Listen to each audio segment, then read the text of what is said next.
बहुत खुश हाँ अज परमेश्वर दे फिर तो मैनू परमेश्वर गवाही शेयर करने का मौका दे रहे जी। जिस तरह बाइबल च लिखिया कि असी उन्होंने नहीं चुनते। बिल्कुल लिखा यीशु मसीह ने कहा तू मैनू नहीं चुनिया, मैं तेनू चुनिया तो मैं तेनू ठहराया कि तू फल लैके आए। जी। उस तरह 2004 दे विच मैं परमेश्वर दे विच आया, वो भी एक हिंदू व्यक्ति की गवाही दे नाल जी।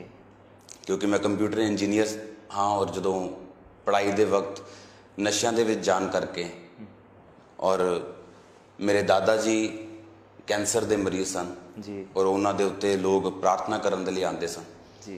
तो जो उन्होंने प्रार्थना हुई मैनू यीशु मसीह के बारे पता चलिया। लेकिन मेरा विश्वास ये सीगा और मैं ये बोलता सीगा कि ये जड़ा धर्म है ये ईसाइयों का धर्म है, ये अंग्रेज लोग अपना धर्म छड्ड गए। जी जी। असी खतरी हाँ, असी हिंदू सिख परिवार के विचों हाँ, तो ये साडे लिए नहीं है। जी। लेकिन मेरे माता पिता इस गल नूं ना मानते हुए चर्च दे विच गए और वो लगातार उन्होंने चर्च जाना शुरू कर दिता, जिहड़ी गल मैनूं बिल्कुल पसंद नहीं सी क्योंकि मेरियां भावनावां जिहड़ियां सीगियां वो पुराने तरीके नाल जुड़ियां हुई सी। जी जी। जदों उन्होंने चर्च जाना शुरू किया उस तो बाद मैं उन्होंने विरोध किया, उन्होंने रोकना शुरू किया और मैं उन्होंने वापस एक दिन चर्च जान तो मना करके वापस लैके आया। लेकिन मैं नहीं सी जानता बाइबल च लिखा कि परमेश्वर के हत्थों च पैना बहुत भयंकर गल है। थोड़े दिनों बाद मेरे नशे वधने शुरू हो गए जी। बीमारियां आनियां शुरू हो गई और एक दिन एक कुत्ते ने मैनू कट्टिया और मैं मैंटली अपसैट हो गया। जो मैंटली अपसैट होया जो डॉक्टर ने जो होर भी बीमारियां वधियां जो डॉक्टर ने जितों जिथे मैनू मान सीगा मैं हर जगह गया और जो मैं जवाब मिलिया जो पता लगा कि हुण मेरी लाइफ खत्म हो चुकी और जिस दिन मैं ओवरडोज लैके नशे की सुसाइड करन जा रहा सीगा, एक हिंदू परिवार जड़ा परमेश्वर यीशु मसीह ते विश्वास करता सीगा वो मैनू मिलिया और उन्होंने दसिया कि पूरी बाइबल च किते नहीं लिखा कि यीशु मसीह धर्म या तेरी जात नूं बदलण दे लिए आए। बाइबल च लिखा कहता मैं तुहानूं बचाने के लिए आया। आमीन। तो जो तुसी दसिया कि परमेश्वर ने कहा मैं राह मैं सच हाँ मैं ही जीवन हाँ। आमीन। जो उन्होंने परमेश्वर का वचन दसिया तो उस टाइम मैं कबूल तो नहीं किया पूरी तरह, पर मैनू एक गल सी कि मैं हर जगह जाके देख चुका तो क्यों ना मैं चर्च भी जाके देखा क्योंकि उस टाइम मेरा सारिया चीज़ां टुट चुकियां सी, मैं टुट चुका सी बिल्कुल। और जिस दिन मैं आत्महत्या करनी सी उस सेम रात मैनू अज भी याद है 16 अगस्त 2004 सोमवार का दिन रात वो व्यक्ति मैनू मिलिया, उन्हें परमेश्वर बारे दसिया। उस दिन मैं बाइबल नूं मैं पढ़िया लिखिया सीगा, कंप्यूटर इंजीनियर सीगा, बाइबल नूं पढ़ना स्टार्ट किया और जब मैं इस बाइबल नूं पढ़ना स्टार्ट किया इहदे च एक भी शब्द नहीं लिखिया होया सी कि मैं ईसाई धर्म का परमेश्वर हाँ। ये पूरी बाइबल मैं पढ़िया पुराना नियम तो लैके यीशु मसीह के जन्म तो पहला यीशु मसीह के जन्म तो बाद ये एक भी शब्द नहीं मैनू मिलिया कि मैं ईसाई धर्म का परमेश्वर हाँ या मैं हिंदुओं का परमेश्वर नहीं हाँ, मैं सिखा का परमेश्वर नहीं हाँ। जब मैं बाइबल में पढ़ना स्टार्ट किया ये सिर्फ यही जिक्र सीगा कि इंसान अपने पाप दे करके परमेश्वर तो दूर होया। जो उन्हें पाप नहीं किया तो उसके बाप दादा ने पाप किया तो परमेश्वर तो दूर होया। और अज अगर असी चाहते हैं परमेश्वर साडी जिंदगी च आन तो सानू विश्वास करना पऊगा यीशु मसीह मेरे लिए मारे गए गाड़े गए तीसरे दिन मुर्दियां तो जी उठे और अज भी जीउंदे साडे विचकार अपनी आत्मा के वसीले दे नाल। बिल्कुल तुसी सही गल कही। बाइबल च भी लिखा है कि एक ने गुनाह किया, आदम ने गुनाह किया, उहदे करके सारे गुनाहगार हो गए क्योंकि अगे पीढ़ी पीढ़ी उही गुनाह का भरिया होया लहू जिहड़ा है इंसान तो इंसान तक जाता रहा। लेकिन प्रभु यीशु मसीह ने इस दुनिया च आके सानू एक नवी शुरुआत दी, नई जिंदगी की शुरुआत की ताकि असी उन्होंने नव ना धुप जाइए और एक नवी जिंदगी जी। और जो मैंने कोई आदम ते हवा की स्टोरी सुनाता सी मैंने बच्चों दी स्टोरियां लगदियां सी जी क्योंकि मैं कंप्यूटर इंजीनियर ही चंडीगढ़ पढ़िया जलंधर च रहा बिजनेसमैन मैं घराने दे विचों सीगा।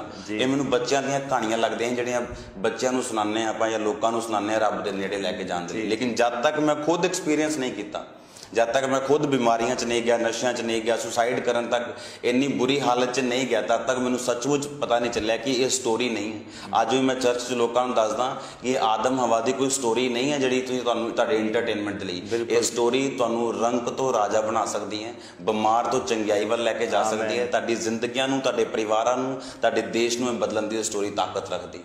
जो परमेश्वर नूं मैं समझिया जानिया और बाइबल च पढ़िया कि किते भी कोई धर्म का जिक्र नहीं है।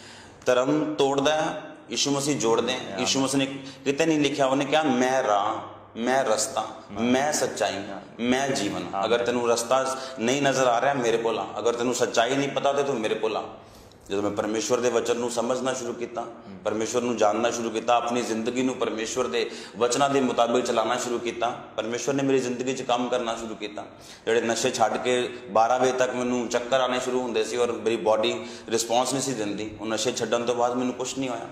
3 ਮਹੀਨੇ ਬਾਅਦ ਮਸੀਹ 'ਚ ਆਉਣ ਤੋਂ ਬਾਅਦ ਬਪਤਿਸਮਾ ਲਿਆ, ਪਰਮੇਸ਼ਵਰ ਦੀ ਕੰਮਾਂ ਨੂੰ ਕਰਨਾ ਸਟਾਰਟ ਕੀਤਾ। परमेश्वर ने डे बाय डे, दिन प्रति दिन मेरी जिंदगी 'ਚ ਕੰਮ ਕੀਤਾ, ਮੇਰੇ ਪਾਪਾ ਨੂੰ ਮਾਫ ਕੀਤਾ, ਮੈਨੂੰ ਦੱਸਿਆ ਕਿ ਉਹ ਕਿਸੇ ਧਰਮ ਦਾ ਨਹੀਂ, ਕਿਸੇ ਜ਼ਾਤ ਦਾ ਨਹੀਂ, ਬਲਕਿ ਉਹ ਮੇਰਾ ਪਰਮੇਸ਼ਵਰ ਹੈ। ਬਿਲਕੁਲ ਪਰਮੇਸ਼ਰ ਦਾ ਨਾਂ ਨੂੰ ਜਲਾਲ ਮਿਲੇ ਔਰ ਤੁਹਾਡੀ ਗਵਾਹੀ 'ਚ ਬੜਾ ਸਮਰਥ ਹੈ ਕਿ ਕਿਸ ਤਰ੍ਹਾਂ ਤੁਸੀਂ ਆਪਣੀ ਜ਼ਿੰਦਗੀ ਦੇ ਆਖਰੀ ਸਮੇਂ 'ਚ ਆਏ ਔਰ ਆਪਣੀ ਜਾਨ ਲੈਣਾ ਚਾਹੁੰਦੇ ਸੀ ਔਰ ਤੁਸੀਂ ਥੱਕ ਟੁੱਟ ਗਏ ਸੀ, ਲੇਕਿਨ ਉਸੇ ਵੇਲੇ ਪ੍ਰਭੂ ਯਿਸੂ ਮਸੀਹ ਤੁਹਾਨੂੰ ਮਿਲੇ। ਲੇਕਿਨ ਤੁਹਾਡੀ ਜ਼ਿੰਦਗੀ 'ਚ ਸੇਵਕਾਈ ਦੀ ਸ਼ੁਰੂਆਤ ਕਿੱਦਾਂ ਹੋਈ? ਤੁਸੀਂ ਪ੍ਰਭੂ ਨੂੰ ਤਾਂ ਜਾਣਿਆ, ਲੇਕਿਨ ਕਿੱਦਾਂ ਤੁਹਾਡੇ ਦਿਲ 'ਚ ਆਇਆ ਕਿ ਕਿਉਂ ਮੈਂ ਪ੍ਰਭੂ ਦੀ ਸੇਵਾ ਕਰਨੀ ਹੈ ਔਰ ਲੋਕਾਂ ਤੱਕ ਪ੍ਰਭੂ ਦਾ ਵਚਨ ਪਹੁੰਚਾਉਣਾ ਹੈ? ਜਿਸ ਤਰ੍ਹਾਂ ਯਿਸੂ ਮਸੀਹ ਨੇ ਕਿਹਾ, ਜਦ ਤੱਕ ਪਿਤਾ ਕਿਸੇ ਨੂੰ ਖਿੱਚੇ ਨਾ, ਕੋਈ ਪਿਤਾ ਦੇ ਕੋਲ ਨਹੀਂ ਆ ਸਕਦਾ। ਬਿਲਕੁਲ। ਜਿੱਦਾਂ ਵਚਨ ਅਗਰ ਪੜ੍ਹਦੇ ਹਾਂ ਪਰਮੇਸ਼ਵਰ ਦੇ ਵਚਨ 'ਚ, ਤੇ ਲੂਕਾ ਉਹਦੀ 4 ਉਹਦੀ 19 आयत ਜਦੋਂ पढ़ते हैं ਅਸੀਂ 18 आयत तो पढ़ते हैं, लिखा प्रभु का आत्मा मुझ पे है इसलिए कि उसने कंगालों को सुसमाचार सुनाने के लिए मेरा अभिषेक किया है और मुझे इसलिए भेजा है कि बंदियों को छुटकारे का और अंधों को दृष्टि पाने का सुसमाचार प्रचार करूं और कुचले हुओं को छुड़ाऊं और प्रभु के प्रसन्न रहने के वर्ष का प्रचार करूं। जो मैनू ये गल दी समझ आई कि परमेश्वर ने कहा कि मैं ਯਹੋਵਾ ਪਿਤਾ ਦੇ ਪ੍ਰਸੰਨ ਰਹਿਣ ਦੇ ਵਰਸ਼ ਦਾ ਪ੍ਰਚਾਰ ਕਰਨਾ ਜੀ। ਮੈਨੂੰ ਸਮਝ ਆਈ ਕਿ ਲੋਕ ਕਹਿੰਦੇ ਸੀ ਇਹ ਗੋਸਪਲ ਹੈ, ਗੋਸਪਲ ਹੈ, ਗੁੱਡ ਨਿਊਜ਼ ਹੈ। ਗੁੱਡ ਨਿਊਜ਼ ਹੈ ਕਿ ਪ੍ਰਸੰਨ ਰਹਿਣ ਦਾ ਵਰਸ਼ ਪੁਰਾਣੇ ਜ਼ਮਾਨੇ 'ਚ ਹੁੰਦਾ ਸੀ, ਜਦੋਂ ਕਿਸੇ ਰਿਆਸਤ ਨੂੰ, ਕਿਸੇ ਰਾਜੇ ਦੀ ਸਲਤਨਤ ਨੂੰ ਜਦੋਂ 50 ਸਾਲ ਹੋ ਜਾਂਦੇ ਸੀ, ਉਹ 50ਵੇਂ ਸਾਲ ਦੇ ਵਿੱਚ ਆਪਣੇ ਸਾਰੇ ਕਰਜ਼ਦਾਰਾਂ ਨੂੰ, ਆਪਣੇ ਕੈਦੀਆਂ ਨੂੰ, ਜਿਨ੍ਹਾਂ ਨੇ ਬਲਾਤਕਾਰ ਕੀਤੇ, ਜਿਨ੍ਹਾਂ ਨੇ ਮਾਰਿਆ, ਜਿਨ੍ਹਾਂ ਨੇ ਅਲੱਗ-ਅਲੱਗ ਜਿਹੜੇ ਹੁੰਦੇ ਸੀ ਬਲਾਤਕਾਰੀ ਅਪਰਾਧੀ, ਉਹਨਾਂ ਨੂੰ ਛੱਡ ਦਿੰਦੇ ਸੀ 50ਵੇਂ ਸਾਲ। 50ਵੇਂ ਸਾਲ ਉਹਨਾਂ ਨੂੰ ਫ੍ਰੀ ਕਰ ਦਿੰਦੇ। ਉਹ ਪ੍ਰਸੰਨ ਖੁਸ਼ ਰਹਿਣ ਦਾ ਵਰਸ਼ ਹੁੰਦਾ ਸੀ ਉਹ। ਉਸੇ ਤਰ੍ਹਾਂ ਯਿਸੂ ਮਸੀਹ ਨੇ ਕਿਹਾ ਕਿ ਮੈਂ ਪ੍ਰਸੰਨ ਰਹਿਣ ਦੇ ਵਰਸ਼ ਦਾ ਪ੍ਰਚਾਰ ਕਰਨ ਆਇਆ ਕਿ ਅੱਜ ਤੈਨੂੰ, ਅਗਰ ਤੂੰ ਕੈਦੀ ਹੈ, ਅਗਰ ਅੱਜ ਤੂੰ ਪਾਪ ਕੀਤੇ ਹੈ, ਤੂੰ ਗੁਨਾਹ ਕੀਤੇ ਆ ਪੁਰਾਣੀ ਜ਼ਿੰਦਗੀ 'ਚ, ਤੇ ਤੈਨੂੰ ਜਕੜੇ ਰਹਿਣ ਦੀ ਲੋੜ ਨਹੀਂ। ਮੈਂ ਤੈਨੂੰ ਪ੍ਰਸੰਨ ਰਹਿਣ ਵਾਲੇ ਵਰਸ਼ ਦਾ ਪ੍ਰਚਾਰ ਕਰਨ ਲਈ ਦੁਨੀਆ ਦੇ ਵਿੱਚ ਆਇਆ। मैं बाइबल 'ਚ ਸਮਝਿਆ ਕਿ ਪਰਮੇਸ਼ਵਰ ਉਸ ਵਰਸ਼ ਦਾ ਪ੍ਰਚਾਰ ਕਰਨ ਦੇ ਲਈ ਆਏ ਜਿਸ ਵਰਸ਼ 'ਚ ਮੈਂ ਆਜ਼ਾਦ ਹਾਂ। ਮੈਨੂੰ ਆਪਣੇ ਗੁਨਾਹਾਂ ਦੀ ਸਜ਼ਾ ਲੈਣ ਦੀ ਲੋੜ ਨਹੀਂ ਹੈ। ਜੇ ਮੈਂ ਕੋਈ ਗਲਤ ਕੰਮ ਕੀਤਾ ਤੇ ਮੈਨੂੰ ਸਜ਼ਾ ਲੈਣ ਦੀ ਲੋੜ ਨਹੀਂ ਹੈ। ਅਗਰ ਮੈਂ ਪਰਮੇਸ਼ਵਰ ਕੋਲ ਅੱਜ ਮਾਫੀ ਮੰਗਦਾ ਕਿ ਪਰਮੇਸ਼ਵਰ ਮੈਨੂੰ ਮਾਫ ਕਰ, ਮੈਂ ਵਿਸ਼ਵਾਸ ਕਰਦਾ ਤੇਰੇ ਸੁਸਮਾਚਾਰ ਦੇ ਉੱਤੇ। ਔਰ ਜਿੱਦਾਂ ਹੀ ਮੈਂ ਚਰਚ ਜਾਣਾ ਸ਼ੁਰੂ ਕੀਤਾ ਔਰ ਪਰਮੇਸ਼ਵਰ ਦੇ ਵਚਨਾਂ ਤੇ ਵਿਸ਼ਵਾਸ ਕਰਨਾ ਸ਼ੁਰੂ ਕੀਤਾ, ਕੁਛ ਚੰਗਿਆਈਆਂ ਪਰਮੇਸ਼ਵਰ ਨੇ ਮੈਨੂੰ ਦੇ ਦਿੱਤੀਆਂ। ਨਸ਼ਿਆਂ ਤੋਂ ਆਜ਼ਾਦ ਹੋ ਗਿਆ, ਦੁਸ਼ਟ ਆਤਮਾਵਾਂ ਤੋਂ ਆਜ਼ਾਦ ਹੋ ਗਿਆ, ਬਿਮਾਰੀਆਂ ਤੋਂ ਆਜ਼ਾਦ ਹੋ ਗਿਆ। ਲੇਕਿਨ ਜਿਸ ਤਰ੍ਹਾਂ ਬਾਈਬਲ 'ਚ ਲਿਖਿਆ ਕਿ ਕੋਈ ਪਿਤਾ ਦੇ ਕੋਲ ਨਹੀਂ ਜਾ ਸਕਦਾ ਜਦ ਤੱਕ ਪਿਤਾ ਨਾ ਉਹਨੂੰ ਖਿੱਚੇ। ਫਿਰ ਕੁਝ ਚੀਜ਼ਾਂ ਐਸੀਆਂ ਸੀਗੀਆਂ ਜਿਹੜੀਆਂ ਪਰਮੇਸ਼ਵਰ ਨੇ ਮੇਰੀ ਜ਼ਿੰਦਗੀ 'ਚ ਕੰਪਲੀਟ ਨਹੀਂ ਕੀਤੀਆਂ। ਮੈਨੂੰ ਚੈੱਕ ਕਰਨ ਦੇ ਲਈ, ਮੈਨੂੰ ਦੇਖਣ ਦੇ ਲਈ ਕਿ ਕੀ ਮੈਂ ਪਰਮੇਸ਼ਵਰ ਯਿਸੂ ਮਸੀਹ ਨੂੰ ਪਿਆਰ ਕਰਦਾ ਜਾਂ ਮੈਂ ਹੱਲੇ ਵੀ ਇਕੱਲੀ ਆਪਣੀ ਆਸ਼ੀਸ਼ ਦੇ ਲਈ ਪਰਮੇਸ਼ਵਰ ਦੇ ਕੋਲ ਆਇਆ। ਬਾਈਬਲ 'ਚ ਲਿਖਿਆ ਪਰਮੇਸ਼ਵਰ ਦਿਲਾਂ ਤੇ ਗੁਰਦਿਆਂ ਨੂੰ ਜਾਂਚਣ ਵਾਲੇ ਪਰਮੇਸ਼ਵਰ। ਲਿਖਿਆ ਉਹ ਇਜ਼ਰਾਈਲੀਆਂ ਨੂੰ ਪਰਖਦੇ ਰਹੇ ਅਲੱਗ-ਅਲੱਗ ਆਗਿਆਵਾਂ ਨੂੰ ਦੇ ਕੇ ਕਿ ਇਜ਼ਰਾਈਲੀ ਜਿਹੜੇ ਆ ਮੇਰੇ ਹੁਕਮਾਂ ਤੇ ਚੱਲਦੇ ਆ ਜਾਂ ਨਹੀਂ ਚੱਲਦੇ। ਔਰ ਜਦੋਂ ਮੈਂ ਪਰਮੇਸ਼ਵਰ ਦੇ ਕੋਲ ਆਇਆ, ਕੁਛ ਇੱਦਾਂ ਦੀਆਂ ਪ੍ਰੋਬਲਮਸ ਮੇਰੀ ਲਾਈਫ 'ਚ ਰਹਿ ਗਈਆਂ ਜਿਨ੍ਹਾਂ ਦਾ ਕੋਈ ਹੱਲ ਨਹੀਂ ਸੀ। ਪ੍ਰਾਰਥਨਾ ਕਰਨ ਦੇ ਬਾਵਜੂਦ ਵੀ, ਬਾਈਬਲ ਪੜ੍ਹਨ ਦੇ ਬਾਵਜੂਦ ਵੀ, ਕਿਉਂਕਿ ਬਾਈਬਲ 'ਚ ਲਿਖਿਆ ਉਹ ਤੁਹਾਡੀਆਂ ਮੁਸੀਬਤਾਂ ਨੂੰ ਇਸਤੇਮਾਲ ਕਰਦੇ। ਅਗਰ ਹੰਨਾ ਬਾਂਝ ਨਾ ਹੁੰਦੀ, ਉਹ ਕਦੀ ਵੀ ਪਰਮੇਸ਼ਵਰ ਦੇ ਭਵਨ 'ਚ ਜਾ ਕੇ ਨਾ ਕਹਿੰਦੀ ਕਿ ਪ੍ਰਭੂ ਜੇ ਤੂੰ ਮੈਨੂੰ ਬੇਟਾ ਦੇ ਤੇ ਮੈਂ ਤੈਨੂੰ ਦੇ ਦਾਂਗੀ। ਬਾਈਬਲ ਦੇ ਮੁਤਾਬਕ ਜਿਹੜਾ ਉਹਦਾ ਬੇਟਾ ਸੀਗਾ, ਪਰਮੇਸ਼ਵਰ ਨੇ ਠਹਿਰਾਇਆ ਸੀ ਕਿ ਮੈਂ ਇਹਨੂੰ ਸ਼ੈਮੂਅਲ ਦਵਾਂਗਾ ਜੀ। ਬਿਲਕੁਲ। ਪਰ ਕੋਈ ਵੀ ਔਰਤ ਇੰਨੀ ਜਲਦੀ ਆਪਣੇ ਬੇਟੇ ਨੂੰ, ਆਪਣੇ ਬੱਚੇ ਨੂੰ ਪ੍ਰਭੂ ਦੇ ਭਵਨ 'ਚ ਸਦਾ ਲਈ ਨਹੀਂ ਹੋਏਗੀ। ਉਹਦੇ ਦੁੱਖ ਨੇ ਉਹਨੂੰ ਤਿਆਰ ਕੀਤਾ। ਬਿਲਕੁਲ। ਜਿਹੜਾ ਉਹਦਾ ਦੁੱਖ ਸੀਗਾ, ਉਹਨੇ ਉਹਨੂੰ ਤਿਆਰ ਕੀਤਾ ਕਿ ਉਹ ਪਰਮੇਸ਼ਵਰ ਦੀ ਯੋਜਨਾ ਨੂੰ ਸਮਝੇ। ਪਰਮੇਸ਼ਵਰ 'ਚ ਆਏ ਦੁੱਖ ਤੇ ਦੁਨੀਆ ਦੇ ਦੁੱਖਾਂ 'ਚ ਬਹੁਤ ਫਰਕ ਹੈ। ਮਸੀਹ 'ਚ ਆਉਣ ਤੋਂ ਪਹਿਲਾਂ ਦੇ ਦੁੱਖ ਮੈਨੂੰ ਨਿਰਾਸ਼ ਕਰਦੇ ਸੀ, ਮੈਨੂੰ ਤੋੜਦੇ ਸੀ, ਆਤਮ ਹੱਤਿਆ ਕਰਨ 'ਚ ਮਜਬੂਰ ਕਰਦੇ ਸੀ। ਲੇਕਿਨ ਮਸੀਹ 'ਚ ਆਉਣ ਤੋਂ ਬਾਅਦ ਆਏ ਦੁੱਖ, ਉਹਨਾਂ ਨੇ ਮੈਨੂੰ ਤਿਆਰ ਕੀਤਾ ਕਿ ਮੈਂ ਰੱਬ ਦੇ ਹੋਰ ਨੇੜੇ ਜਾਵਾਂ ਤੇ ਹੋਰ ਤਾਕਤਵਰ ਬਣਾ ਆਪਣੀ ਜ਼ਿੰਦਗੀ ਦੇ ਵਿੱਚ। ਜਿਸ ਤਰ੍ਹਾਂ ਹੰਨਾ ਨੂੰ ਸਮਝ ਆਈ ਕਿ ਪਰਮੇਸ਼ਵਰ ਮੇਰੇ ਤੋਂ ਇਹ ਚਾਹੁੰਦੇ ਹੈ ਕਿ ਮੈਂ ਆਪਣਾ ਜਿਹੜਾ ਬੱਚਾ ਹੈ ਉਹ ਪਰਮੇਸ਼ਵਰ ਨੂੰ ਦੇਵਾਂ, ਤੇ ਪਰਮੇਸ਼ਵਰ ਨੇ ਉਹਨੂੰ ਦੁੱਖ ਦਿੱਤਾ ਔਰ ਦੁੱਖ ਦੇ ਕੇ ਉਹਨੂੰ ਤਿਆਰ ਕੀਤਾ। ਜਿਸ ਤਰ੍ਹਾਂ ਬਾਈਬਲ 'ਚ ਲਿਖਿਆ ਮੂਸਾ ਜਦੋਂ ਗੱਦੀ ਤੇ ਸੀਗਾ ਔਰ ਪਰਮੇਸ਼ਵਰ ਨੇ ਕਿਹਾ ਕਿ ਮੈਂ ਇਜ਼ਰਾਈਲੀਆਂ ਨੂੰ ਛੁਡਾਵਾਂਗਾ ਜਿਹੜੇ ਮਿਸਰ ਦੇ ਵਿੱਚ ਫਸੇ ਹੋਏ ਨੇ, ਗੁਲਾਮੀ 'ਚ ਫਸੇ ਨੇ। ਬਾਈਬਲ 'ਚ ਲਿਖਿਆ ਮੂਸਾ ਨੂੰ 40 ਸਾਲ ਪਰਮੇਸ਼ਵਰ ਨੇ ਮੈਦਾਨ ਦੇਸ਼ ਦੇ ਵਿੱਚ ਰੱਖਿਆ। 40 ਸਾਲ ਕਾਹਦੇ ਲਈ ਰੱਖਿਆ ਪਰਮੇਸ਼ਵਰ ਨੇ? ਪਰਮੇਸ਼ਵਰ ਇਸ ਦੁੱਖਾਂ ਦੇ ਟਾਈਮ 'ਚ ਹਮੇਸ਼ਾ ਤਿਆਰ ਕਰਦਾ ਜੇ ਉਹ ਆਪਣੀ ਮਹਿਮਾ ਤੁਹਾਡੇ ਤੋਂ ਲੈਣਾ ਚਾਹੁੰਦਾ। ਜਦੋਂ ਹੰਨਾ ਇਹ ਸਮਝ ਗਈ ਕਿ ਹਾਂ ਇਹ ਪਰਮੇਸ਼ਵਰ ਵੱਲੋਂ ਦੁੱਖ ਹੈ, ਅਗਰ ਤੁਸੀਂ ਬਾਈਬਲ ਨੂੰ ਧਿਆਨ ਦੇ ਨਾਲ ਪੜ੍ਹੋ ਤੇ ਲਿਖਿਆ ਹੰਨਾ ਦੀ ਕੁੱਖ ਨੂੰ ਯਹੋਵਾ ਨੇ ਬੰਦ ਕਰ ਦਿੱਤਾ ਸੀਗਾ, ਸ਼ੈਤਾਨ ਨੇ ਬੰਦ ਨਹੀਂ ਕੀਤਾ। ਲਿਖਿਆ ਯਹੋਵਾ ਨੇ ਉਹਦੀ ਕੁੱਖ ਨੂੰ ਬੰਦ ਕੀਤਾ ਕਿ ਜਦੋਂ ਪਰਮੇਸ਼ਵਰ ਨੇ ਉਹਦੀ ਕੁੱਖ ਨੂੰ ਬੰਦ ਕੀਤਾ ਕਿ ਉਹ ਪਰਮੇਸ਼ਵਰ ਨੂੰ ਲੱਭੇ, ਖੋਜੇ, ਪ੍ਰਾਰਥਨਾ ਕਰੇ ਔਰ ਪਰਮੇਸ਼ਵਰ ਨੂੰ ਪੁੱਛੇ ਕਿ ਪ੍ਰਭੂ ਕਿਉਂ ਤੂੰ ਇਸ ਤਰ੍ਹਾਂ ਕੀਤਾ। ਕਿਉਂਕਿ ਬਾਈਬਲ 'ਚ ਲਿਖਿਆ ਧਰਤੀ ਦੇ ਉੱਪਰ ਇਸ ਆਸਮਾਨ ਦੇ ਨੀਚੇ ਅਗਰ ਤੁਸੀਂ ਮਸੀਹੀ ਹੋ, ਤੁਹਾਡੀ ਜ਼ਿੰਦਗੀ 'ਚ ਕੁਝ ਵੀ ਹੋਵੇ ਉਹ ਬਿਨਾਂ ਪਰਮੇਸ਼ਵਰ ਦੀ ਮਰਜ਼ੀ ਤੋਂ ਨਹੀਂ ਹੁੰਦਾ। ਸੋ ਤੁਹਾਡੇ ਦੁੱਖਾਂ ਵਿੱਚ, ਤੁਹਾਡੀ ਤਕਲੀਫ ਵਿੱਚ ਪਰਮੇਸ਼ਰ ਨੇ ਤੁਹਾਡੀ ਜ਼ਿੰਦਗੀ ਨੂੰ ਬਚਾਇਆ।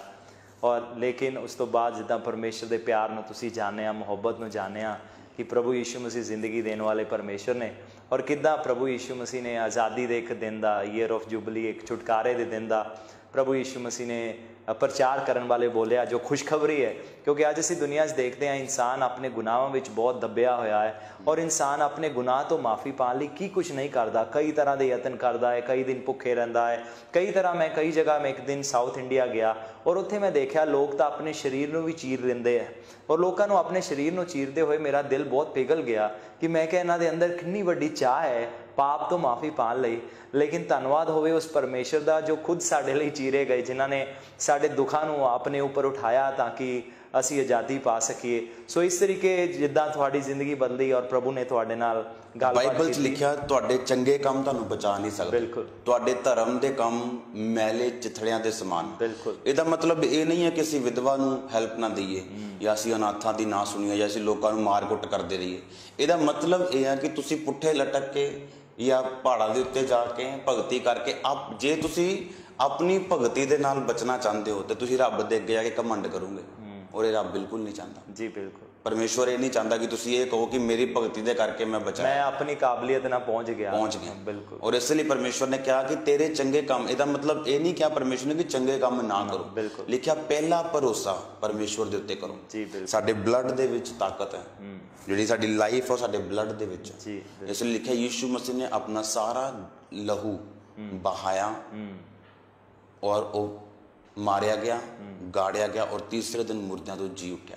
ਉਹਨੇ ਆਪਣੇ ਬਲੱਡ ਨੂੰ ਇਸ ਲਈ ਬਹਾਇਆ ਕਿ ਸਾਡੇ ਗੁਨਾਹ ਜਿਹੜੇ ਅਸੀਂ ਕੀਤੇ ਸੀ ਉਹਦਾ ਸਾਨੂੰ ਅਸਰ ਨਾ ਆਏ, ਅਸੀਂ ਨਾ ਮਾਰੇ ਜਾਈਏ। ਇਸ ਲਈ ਪਰਮੇਸ਼ਵਰ ਮਾਰੇ ਗਏ। ਇਹੀ ਗੁੱਡ ਨਿਊਜ਼ ਹੈ। ਗੋਸਪਲ ਦਾ ਮਤਲਬ ਕੀ ਹੈ? ਗੁੱਡ ਨਿਊਜ਼ ਦਾ ਮਤਲਬ ਕੀ ਹੈ ਕਿ ਜੇ ਤੂੰ ਮਰ ਰਿਹਾ ਤੈਨੂੰ ਮਰਨ ਦੀ ਲੋੜ ਨਹੀਂ। ਔਰ ਇਹ ਕਹਾਣੀ ਨਹੀਂ ਹੈ, ਮੈਂ ਤੁਹਾਨੂੰ ਦੱਸ ਰਿਹਾ, ਇਹ ਕਹਾਣੀ ਤੁਹਾਨੂੰ ਬਦਲਣ ਵਾਲੀ ਹੈ ਯੀਸ਼ੂ ਮਸੀਹ ਦੇ ਨਾਲ। ਬਿਲਕੁਲ, ਆਮੀਨ। ਇਹ ਕਹਾਣੀ ਨਹੀਂ ਹੈ, ਇਹਨੇ ਮੇਰੀ ਲਾਈਫ ਨੂੰ ਚੇਂਜ ਕੀਤਾ। ਮੇਰੀ ਲਾਈਫ ਚੇਂਜ ਹੋਣਾ ਆਸਾਨ ਨਹੀਂ ਸੀ ਕਿਉਂਕਿ ਮੇਰੇ ਫਰੈਂਡ ਸਰਕਲ, ਮੇਰੇ ਲੋਕ, ਤੁਹਾਨੂੰ ਪਤਾ ਪੁਲਿਸ ਦੇ ਵਿੱਚ ਰਹਿਣਾ, ਜੱਜਾਂ ਰਹਿਣਾ, ਇਹਨਾਂ ਵਕੀਲਾਂ ਦੇ ਵਿੱਚ ਰਹਿਣਾ ਆਸਾਨ ਨਹੀਂ ਹੈ ਪਰਮੇਸ਼ਵਰ ਨੂੰ ਅਸੈਪਟ ਕਰਨਾ ਔਰ ਅੱਜ ਕੱਲ੍ਹ ਦੇ ਜ਼ਮਾਨੇ 'ਚ ਇਹਨਾਂ ਚੀਜ਼ਾਂ 'ਤੇ ਧਿਆਨ ਲਗਾਉਣਾ। ਲੇਕਿਨ ਇਹ ਸੱਚਾਈ ਹੈ ਜੋ ਤੁਹਾਡੀ ਲਾਈਫ 'ਚ ਬੀਤਦੀ ਹੈ। ਤੁਹਾਨੂੰ ਪਤਾ ਹੁੰਦਾ ਕਿ ਹਾਂ ਮੈਂ ਉਸ ਜਗ੍ਹਾ ਤੋਂ ਹੋ ਕੇ ਵਾਪਸ ਆਇਆ ਜਿੱਥੇ ਮੈਨੂੰ ਪਰਮੇਸ਼ਵਰ ਦੇ ਹੱਥ ਤੋਂ ਇਲਾਵਾ ਕੋਈ ਬੰਦਾ ਵਾਪਸ ਨਹੀਂ ਸੀ ਲੈ ਕੇ ਆ ਸਕਦਾ ਔਰ ਪਰਮੇਸ਼ਵਰ ਯੂਜ਼ ਕਰਦੇ ਆ ਤੁਹਾਨੂੰ। ਦੇਖੋ, ਤੁਹਾਨੂੰ ਸਿਰਫ ਪਰਮੇਸ਼ਰ ਨੇ ਬਦਲਿਆ ਹੀ ਨਹੀਂ, ਪਰਮੇਸ਼ਰ ਨੇ ਤੁਹਾਨੂੰ ਇਸਤੇਮਾਲ ਕੀਤਾ। ਮੈਂ ਤੁਹਾਡੇ ਨਾਲ ਪਿਛਲੇ ਕੁਝ ਦਿਨ ਪਹਿਲਾਂ ਹੀ ਮਿਲਿਆ, ਲੇਕਿਨ ਤੁਹਾਡੇ ਬਹੁਤ ਸਾਰੇ ਮੈਂ YouTube ਤੇ ਵੀਡੀਓ ਦੇਖੇ ਕਿ ਕਿਸ ਤਰ੍ਹਾਂ ਬਹੁਤ ਸਾਰੇ ਲੋਕ, ਖਾਸ ਕਰ ਜਲੰਧਰ ਖਾਂਬਰਾ ਵਿੱਚ ਤੁਹਾਡੀ ਉੱਥੇ ਬਹੁਤ ਵੱਡੀ ਸੇਵਕਾਈ ਹੈ ਜੋ ਪਰਮੇਸ਼ਰ ਨੇ ਤੁਹਾਨੂੰ ਦਿੱਤੀ ਹੈ। ਔਰ ਮੈਂ ਦੇਖਿਆ ਕਿ ਕਈ ਹਜ਼ਾਰ ਲੋਕ ਉੱਥੇ ਆ ਕੇ ਉਹਨਾਂ ਦੀ ਜ਼ਿੰਦਗੀ 'ਚ ਪਰਿਵਰਤਨ ਆਇਆ, ਬਿਮਾਰ ਚੰਗੇ ਹੋਏ, ਲੋਕਾਂ ਨੂੰ ਛੁਟਕਾਰਾ ਮਿਲਿਆ। ਔਰ ਜਿਹੜਾ ਸਭ ਤੋਂ ਵੱਡਾ ਚਮਤਕਾਰ ਹੈ ਉਹ ਹੈ ਪਾਪਾਂ ਤੋਂ ਮਾਫੀ, ਜਦੋਂ ਇਨਸਾਨ ਇੱਕ ਨਵੀਂ ਜ਼ਿੰਦਗੀ ਪਾ ਲੈਂਦਾ ਹੈ। ਔਰ ਮੈਂ ਦੇਖਿਆ ਕਿ ਬਹੁਤ ਸਾਰੇ ਲੋਕਾਂ ਦੀ ਜ਼ਿੰਦਗੀ ਵੀ ਪਰਿਵਰਤਿਤ ਹੋਈ। ਸੋ ਪਰਮੇਸ਼ਰ ਨੇ ਸਿਰਫ ਤੁਹਾਡੀ ਜ਼ਿੰਦਗੀ ਨੂੰ ਹੀ ਨਹੀਂ ਬਦਲਿਆ, ਪਰਮੇਸ਼ਰ ਸਮਰਥੀ ਹੈ ਜਿਨ੍ਹਾਂ ਨੇ ਤੁਹਾਨੂੰ ਵੀ ਇਸਤੇਮਾਲ ਕੀਤਾ ਦੂਸਰਿਆਂ ਦੀ ਜ਼ਿੰਦਗੀ 'ਚ ਕੰਮ ਕਰਨ ਬਾਰੇ।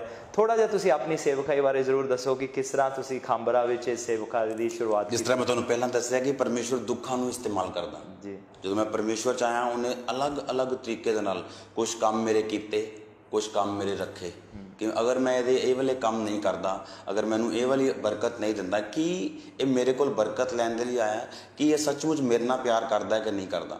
ਔਰ ਜਦੋਂ ਮੈਂ ਆਪਣੇ ਦੁੱਖਾਂ ਨੂੰ, ਬਾਈਬਲ ਨੂੰ ਧਿਆਨ ਨਾਲ ਪੜ੍ਹਿਆ ਔਰ ਦੇਖਿਆ ਕਿ ਪਰਮੇਸ਼ਵਰ ਇਨਸਾਨ ਦੇ ਦੁੱਖਾਂ ਨੂੰ ਇਸਤੇਮਾਲ ਕਰਦਾ ਆਪਣੇ ਕੋਲ ਬੁਲਾਉਣ ਦੇ ਲਈ।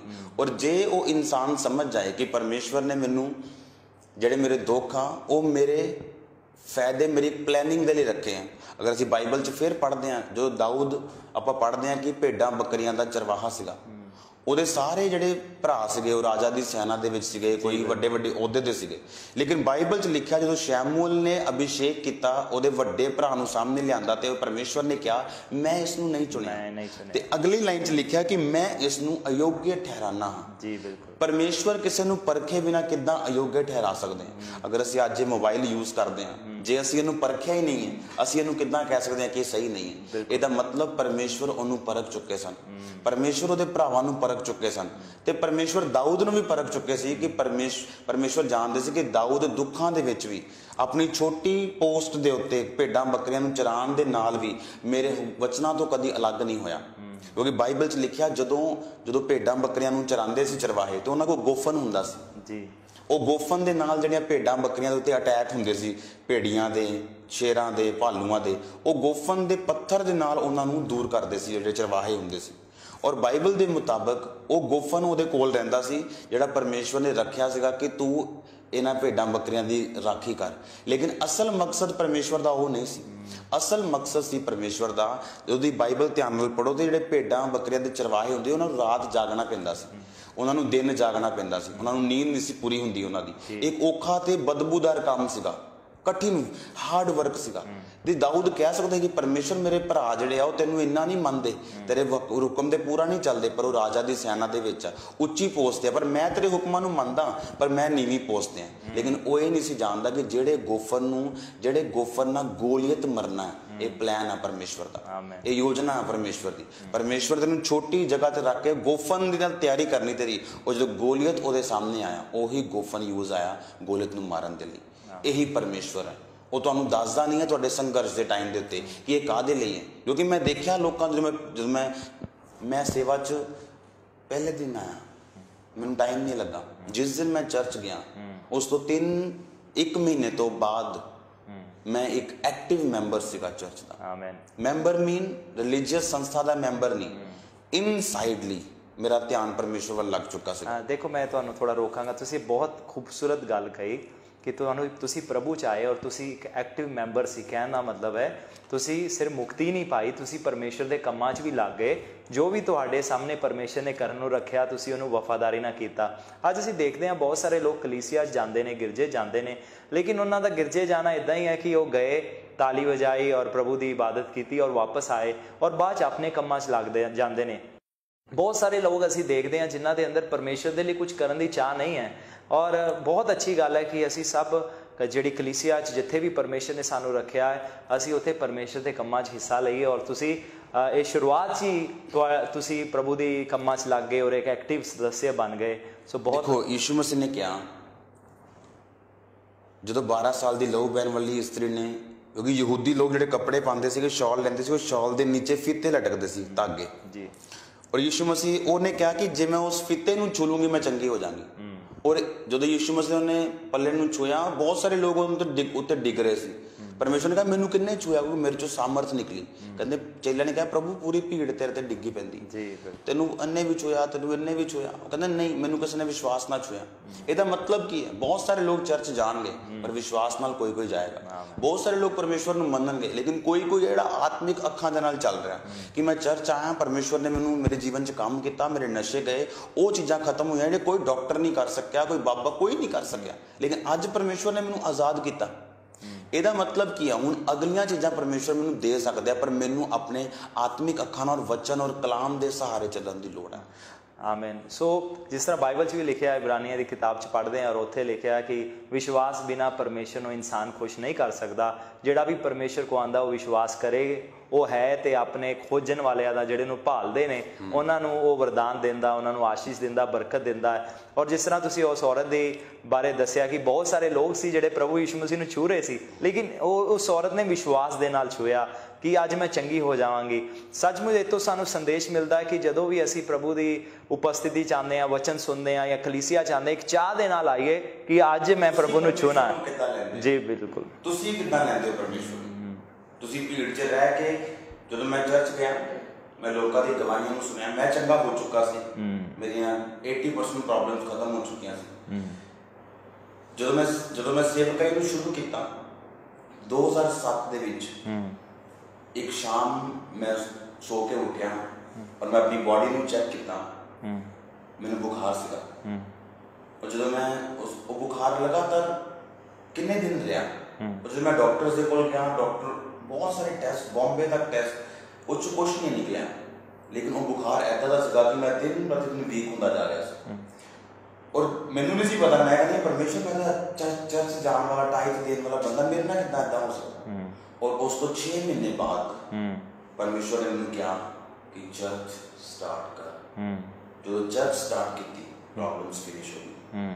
ਪਰਮੇਸ਼ਰ ਨੇ ਉਸ ਪ੍ਰੋਬਲਮ ਨੂੰ ਮੈਨੂੰ ਪਰਖਿਆ ਕਿ ਕੀ ਮੈਂ ਹਰ ਪੋਜੀਸ਼ਨ 'ਚ ਉਹਦੇ ਨਾਲ ਵਫਾਦਾਰ ਹਾਂ ਜਾਂ ਨਹੀਂ। ਜਦੋਂ ਮੈਂ ਚਰਚ ਸਟਾਰਟ ਕੀਤੀ, 50 ਲੋਕ ਚਰਚ ਆਉਂਦੇ ਸਨ। ਦੂਸਰੇ ਮੇਰੇ ਗਡਾਊਨ, ਮੇਰੇ ਬਿਜ਼ਨਸ ਨੂੰ ਇਸ ਪਿੰਡ ਦੇ ਲੋਕਾਂ ਨੇ ਅੱਗ ਲਗਾਤੀ। ਜਦੋਂ ਮੇਰੇ ਬਿਜ਼ਨਸ ਨੂੰ ਅੱਗ ਲਗਾਈ, ਪਰਮੇਸ਼ਰ ਨੇ ਕਿਹਾ ਕਿ ਬਦਲਾ ਨਹੀਂ ਲੈਣਾ, ਮੈਂ ਬਦਲਾ ਲੈਣ ਵਾਲਾ ਪਰਮੇਸ਼ਰ। 2009 'ਚ ਅੱਗ ਲਗਾਈ, ਅੱਜ 2015 ਦੇ ਵਿੱਚ ਇਸ ਚਰਚ ਦੇ ਵਿੱਚ 20,000 ਤੋਂ ਜ਼ਿਆਦਾ ਲੋਕ ਨੇ।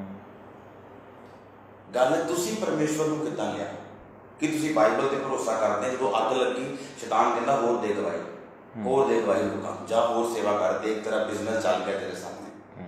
ਤੇ ਬਾਈਬਲ ਦਾ ਇੱਕ ਵਚਨ ਪਵਿੱਤਰ ਆਤਮਾ ਨੇ ਮੇਰੇ ਮਨ 'ਚ ਪਾਇਆ ਕਿ ਸਾਰੀਆਂ ਗੱਲਾਂ ਮਿਲ ਕੇ ਭਲਾਈ ਪੈਦਾ ਕਰਦੀਆਂ ਨੇ, ਪਰਮੇਸ਼ਰ ਨੂੰ ਪ੍ਰੇਮ ਕਰਦੇ। ਹੁਣ ਉਸ ਟਾਈਮ ਤੁਹਾਡਾ ਡਿਸੀਜ਼ਨ ਹੈ ਕਿ ਤੁਸੀਂ ਇਸ ਵਚਨ ਤੇ ਵਿਸ਼ਵਾਸ ਕਰਦੇ ਹੋ, ਤੁਸੀਂ ਕੀ ਅੰਗੀਕਾਰ ਕਰਦੇ ਹੋ। ਬਾਈਬਲ ਲਿਖਿਆ ਉਧਾਰ ਲਈ ਅੰਗੀਕਾਰ ਜ਼ਰੂਰੀ ਹੈ, ਧਾਰਮਿਕਤਾ ਲਈ ਮਨ ਤੋਂ ਵਿਸ਼ਵਾਸ, ਪਰ ਉਧਾਰ ਲਈ, ਉਧਾਰ ਦਾ ਮਤਲਬ ਕੱਲੀ ਮੁਕਤੀ ਨਹੀਂ। ਉਧਾਰ ਦਾ ਮਤਲਬ ਇਸ ਦੁਨੀਆ 'ਚ ਰਹਿ ਕੇ ਵੀ ਤੁਹਾਡੀ ਆਸ਼ੀਸ਼, ਤੁਹਾਡੀ ਬਰਕਤ, ਤੁਹਾਡੀ ਉਹ ਚੀਜ਼ ਜਿਹੜੀ ਪਰਮੇਸ਼ਰ ਤੁਹਾਨੂੰ ਦੇਣਾ ਚਾਹੁੰਦੇ, ਉਹਦੇ ਲਈ ਅੰਗੀਕਾਰ ਦੀ ਲੋੜ ਹੈ। ਜੋ ਅੰਗੀਕਾਰ ਮੈਂ ਕੀਤਾ ਕਿ ਪਰਮੇਸ਼ਰ ਸਾਰੀਆਂ ਗੱਲਾਂ ਮਿਲ ਕੇ ਭਲਾਈ ਪੈਦਾ ਕਰਦੀਆਂ। ਮੈਂ ਹਟਣ ਵਾਲਾ ਨਹੀਂ ਹਾਂ, ਮੇਰਾ ਬਿਜ਼ਨਸ ਚੱਲ ਗਿਆ, ਕੋਈ ਪ੍ਰੋਬਲਮ ਨਹੀਂ, ਪਰ ਸਾਰੀਆਂ ਗੱਲਾਂ ਮਿਲ ਕੇ ਭਲਾਈ ਪੈਦਾ ਕਰਦੀਆਂ ਜਿਹੜੇ ਤੈਨੂੰ ਪ੍ਰੇਮ ਕਰਦੇ, ਜਿਹੜੇ ਤੇਰੀ ਆਗਿਆ ਦੇ ਅਨੁਸਾਰ ਬੁਲਾਏ ਗਏ। ਦੇਖੋ, ਬਿਲਕੁਲ ਤੁਸੀਂ ਸਹੀ ਕਿਹਾ ਕਿ ਪਰਮੇਸ਼ਰ ਚਾਹੁੰਦੇ ਨੇ ਕਿ ਅਸੀਂ ਦੁੱਖਾਂ ਦੇ ਵਿੱਚ ਵੀ ਵਫਾਦਾਰ ਰਹੀਏ। ਔਰ ਇੱਕ ਵੇਲਾ ਸੀ ਜਦੋਂ ਮੈਂ ਪ੍ਰਭੂ ਨੂੰ ਜਾਣਿਆ ਔਰ ਮੇਰੀ ਜ਼ਿੰਦਗੀ 'ਚ ਬਹੁਤ ਦੁੱਖ ਆਏ ਔਰ ਕਰੀਬ 8-10 ਮਹੀਨਿਆਂ ਲਈ ਮੈਂ ਆਪਣਾ ਮੂੰਹ ਬੰਦ ਕਰ ਲਿਆ। ਮੈਂ ਪਰਮੇਸ਼ਰ ਨੂੰ ਕਿਹਾ ਕਿ ਪਰਮੇਸ਼ਰ, ਪਹਿਲੇ ਤੁਸੀਂ ਮੇਰੀ ਮੁਸ਼ਕਿਲਾਂ ਦਾ ਹੱਲ ਕਰੋ, ਫਿਰ ਮੈਂ ਤੁਹਾਡੀ ਸੇਵਾ ਕਰੂੰਗਾ। ਲੇਕਿਨ ਪਰਮੇਸ਼ਰ ਨੇ ਆਪਣੇ ਇੱਕ ਸੇਵਕ ਨੂੰ ਮੇਰੇ ਕੋਲ ਭੇਜਿਆ ਔਰ ਉਸ ਸੇਵਕ ਨੇ ਆ ਕੇ ਕਿਹਾ ਕਿ ਤੂੰ ਪਰਮੇਸ਼ਰ ਦੀ ਸੇਵਾ ਕਰਦੇ ਜਾ, ਪਰਮੇਸ਼ਰ ਨੇ ਤੇਰੀ ਮੁਸੀਬਤਾਂ ਦਾ ਹੱਲ ਕਰ ਦੇਣਾ। ਸੱਚਮੁੱਚ ਇੱਕ ਬਹੁਤ ਵੱਡੀ ਸੱਚਾਈ ਹੈ। ਚਾਹੇ ਅਸੀਂ ਸੁੱਖ 'ਚ ਹੋਈਏ, ਦੁੱਖ 'ਚ ਹੋਈਏ, ਲੇਕਿਨ ਜੇ ਅਸੀਂ ਪਰਮੇਸ਼ਰ ਦੇ ਨਾਲ ਵਫਾਦਾਰੀ 'ਚ ਜ਼ਿੰਦਗੀ ਜੀਂਦੇ ਹਾਂ, ਪਰਮੇਸ਼ਰ ਸਾਡੀ ਜ਼ਿੰਦਗੀਆਂ ਜ਼ਰੂਰ ਕੰਮ ਕਰਦੇ ਨੇ। ਪਰਮੇਸ਼ਰ ਵਫਾਦਾਰ ਨੇ, ਜਿੱਦਾਂ ਬਾਈਬਲ 'ਚ ਲਿਖਿਆ ਹੈ ਕਿ ਪਰਮੇਸ਼ਰ ਨਾਲ ਪਿਆਰ ਕਰਨ ਵਾਲਿਆਂ ਦੀ ਸਾਰੀਆਂ ਗੱਲਾਂ ਮਿਲ ਕੇ ਭਲਾਈ ਉਤਪੰਨ ਕਰਦੀਆਂ ਨੇ, ਖਾਸ ਕਰ ਉਹ ਲੋਕ ਜਿਹੜੇ ਉਹਨਾਂ ਦੀ ਇੱਛਾ ਦੇ ਮੁਤਾਬਿਕ ਬੁਲਾਏ ਗਏ ਨੇ। ਔਰ ਅੱਜ ਜੇ ਤੁਸੀਂ ਇਸ ਪ੍ਰੋਗਰਾਮ ਨੂੰ ਦੇਖ ਰਹੇ ਹੋ, ਪਰਮੇਸ਼ਰ ਦੀ ਮਰਜ਼ੀ ਹੀ ਸੀ, ਕਿਉਂਕਿ ਪਰਮੇਸ਼ਰ ਤੁਹਾਨੂੰ ਆਸ਼ੀਸ਼ ਦੇਣਾ ਚਾਹੁੰਦੇ ਨੇ, ਬਰਕਤ ਦੇਣਾ ਚਾਹੁੰਦੇ ਨੇ। ਪਰਮੇਸ਼ਰ ਦੀ ਤੁਹਾਡੇ ਭਲਾਈ ਦੇ ਲਈ ਇੱਕ ਬਹੁਤ ਵੱਡੀ ਯੋਜਨਾ ਹੈ ਔਰ ਪਰਮੇਸ਼ਰ ਤੁਹਾਡੀ ਜ਼ਿੰਦਗੀ 'ਚ ਗਹਿਰਾ ਕੰਮ ਕਰਨਾ ਚਾਹੁੰਦੇ ਨੇ। ਲੇਕਿਨ ਪਰਮੇਸ਼ਰ ਦੇ ਨਾਲ ਪਿਆਰ ਕਰਨਾ ਬਹੁਤ ਜ਼ਰੂਰੀ ਹੈ।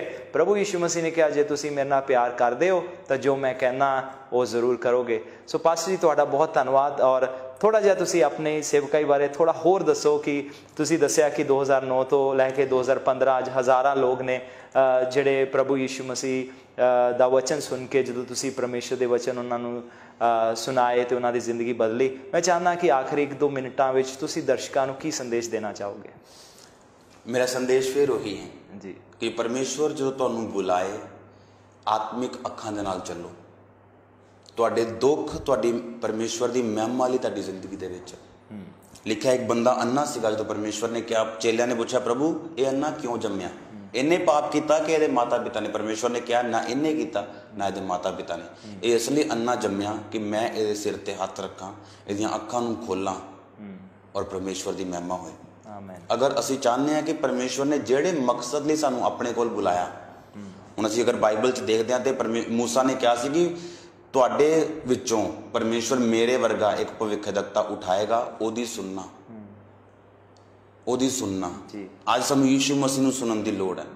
ਆਪਣੀ ਬਿਮਾਰੀ 'ਚ, ਆਪਣੇ ਕਲੇਸ਼ਾਂ 'ਚ, ਆਪਣੀ ਗਰੀਬੀ, ਜੋ ਵੀ ਇਸ ਦੁਨੀਆ ਦੇ ਝਮੇਲੇ ਹੈ, ਅਗਰ ਤੁਸੀਂ ਪਰਮੇਸ਼ਵਰ ਨੂੰ ਸੁਣ ਲਿਆ, ਤੁਹਾਡੀ ਪ੍ਰੋਬਲਮ ਸੋਲਵ ਹੈ। ਆਮੇਨ। ਸੋ ਸੱਚਮੁੱਚ ਸਾਨੂੰ ਪਰਮੇਸ਼ਰ ਨੂੰ ਸੁਣਨ ਦੀ ਲੋੜ ਹੈ, ਪਰਮੇਸ਼ਰ ਦੇ ਹੁਕਮਾਂ ਦੇ ਚੱਲਣ ਦੀ ਲੋੜ ਹੈ, ਪਰਮੇਸ਼ਰ ਦੇ ਨਾਲ ਪਿਆਰ ਕਰਨ ਦੀ ਲੋੜ ਹੈ। ਔਰ ਜੇ ਤੁਸੀਂ ਪ੍ਰਭੂ ਨੂੰ ਜਾਣਦੇ ਹੋ, ਲੇਕਿਨ ਤੁਸੀਂ ਜੇ ਜ਼ਿੰਦਗੀ ਆਪਣੀ ਦੁੱਖਾਂ 'ਚ ਜੀ ਰਹੇ ਹੋ, ਵਿਸ਼ਵਾਸ ਕਰੋ ਪਰਮੇਸ਼ਰ ਤੁਹਾਨੂੰ ਬਣਾ ਰਹੇ ਨੇ। ਅਸੀਂ ਮਿੱਟੀ ਹਾਂ, ਉਹ ਕੁਮਹਾਰ ਹੈ, ਉਹ ਵਫਾਦਾਰ ਹੈ, ਅਤੇ ਉਹ ਸਾਡੀ ਜ਼ਿੰਦਗੀਆਂ ਨੂੰ ਬਣਾਉਂਦੇ ਨੇ, ਕਿਉਂਕਿ ਉਹਨਾਂ ਦੇ ਸਾਡੀ ਜ਼ਿੰਦਗੀ ਤੋਂ ਇੱਕ ਮਕਸਦ ਹੈ। ਪਰਮੇਸ਼ਰ 'ਤੇ ਭਰੋਸਾ ਰੱਖਦੇ ਰਹੋ, ਪਰਮੇਸ਼ਰ 'ਤੇ ਵਿਸ਼ਵਾਸ ਕਰਦੇ ਰਹੋ।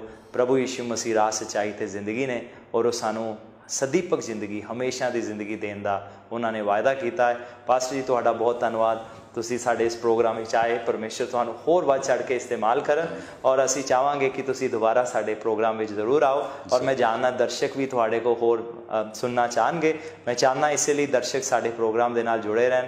ਅਸੀਂ ਵਿਸ਼ਵਾਸ ਕਰਦੇ ਹਾਂ ਕਿ ਪਾਸਟਰ ਜੀ ਦਾ ਪ੍ਰੋਗਰਾਮ ਬਹੁਤ ਜਲਦ ਦੁਬਾਰਾ ਸਾਡੇ ਨਾਲ ਹੋਏਗਾ ਔਰ ਤੁਸੀਂ ਪਰਮੇਸ਼ਰ ਦੀਆਂ ਬਰਕਤਾਂ ਪਾਓਗੇ। ਔਰ ਮੈਂ ਚਾਹੁੰਦਾ ਪਾਸਟਰ ਜੀ, ਇਸ ਤੋਂ ਪਹਿਲਾਂ ਕਿ ਅਸੀਂ ਜਾਈਏ, ਥੋੜਾ ਜਿਹਾ समय ਬਚਿਆ ਹੈ ਤਾਂ ਛੋਟੀ ਜਿਹੀ ਇੱਕ ਦਰਸ਼ਕਾਂ ਲਈ ਪ੍ਰਾਰਥਨਾ ਜ਼ਰੂਰ ਅਸੀਂ ਪ੍ਰਾਰਥਨਾ ਕਰਦੇ ਹਾਂ ਸਭ ਬਿਮਾਰਾਂ ਲਈ, ਸਭ ਰੋਗੀਆਂ ਲਈ, ਸਭ ਲੋਕਾਂ ਲਈ। प्रभु यीशु मसीह अपने हाथ से कैमरे वाल बताने जी पिता यीशु मसीह के सामर्थी नाम में पिता, जो लोग इस प्रोग्राम को देख रहे हैं, तेरा आत्मा प्रभु उन्होंने जिंदगी दे विच काम करें। तू उन्होंने छू मेरे सामर्थी परमेश्वर, रोगियों ਨੂੰ छू। बाइबल च लिखा तेरे कोड़े खान दे नाल ਅਸੀਂ ਚੰਗੇ ਹੋ ਚੁੱਕੇ ਹਾਂ। ਚੰਗਿਆਈ ਇਹਨਾਂ ਦੀ ਜ਼ਿੰਦਗੀਆਂ ਦੇ ਵਿੱਚ ਆਏ ਮੇਰੇ ਪਿਤਾ ਪਰਮੇਸ਼ਵਰ। ਬਾਈਬਲ 'ਚ ਲਿਖਿਆ ਤੂੰ ਕਿਸੇ ਧਰਮ ਜਾਂ ਜ਼ਾਤ ਨੂੰ ਬਦਲਣ ਦੇ ਲਈ ਨਹੀਂ, ਬਲਕਿ ਸਾਨੂੰ ਬਦਲਣ ਦੇ ਲਈ ਮਾਰਿਆ ਗਿਆ, ਗਾੜਿਆ ਗਿਆ ਔਰ ਤੀਸਰੇ ਦਿਨ ਮੁਰਦਿਆਂ ਤੋਂ ਜੀ ਉੱਠਿਆ। ਤੇਰੇ ਉद्धार ਦਾ ਆਤਮਾ ਇਹਨਾਂ ਲੋਕਾਂ ਦੀ ਜ਼ਿੰਦਗੀਆਂ ਦੇ ਵਿੱਚ ਕੰਮ ਕਰੇ ਮੇਰੇ ਪਿਤਾ ਪਰਮੇਸ਼ਵਰ। ਇਹਨਾਂ ਦੇ ਬਿਮਾਰ ਸ਼ਰੀਰਾਂ ਨੂੰ ਛੂ ਔਰ ਆਜ਼ਾਦ ਕਰ ਔਰ ਚੰਗਾ ਕਰ ਮੇਰੇ ਸਾਮਰਥੀ ਪਰਮੇਸ਼ਵਰ।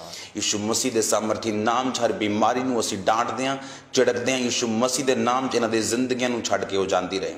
ਪਿਤਾ ਤੇਰਾ ਆਤਮਾ ਇਹਨਾਂ ਦੀ ਅਗਵਾਈ करे उन्हां जगहों के चर्चा के वल जिसे तेरा पवित्र आत्मा के द्वारा तेरा वचन प्रचार होंदा है मेरे पिता परमेश्वर, जिसे तेरे नाम की महिमा होंदी है मेरे पिता परमेश्वर। इन्हां लोगों की अगवाई कर, इन्हां दी आत्मिक अखां नूं खोल मेरे सामर्थी परमेश्वर। तेरा पवित्र आत्मा इन्हां नूं छूए, इन्हां दे घरानियां नूं छूए मेरे पिता। इन्हां सारियां नूं तेरे लहू दे विच ढकदे हैं मेरे पिता परमेश्वर। तुहाडे नाम की महिमा इन्हां दी जिंदगियां च होए प्रभु यीशु मसीह दे सामर्थी नाम दे विच मंगदे हैं, आमीन।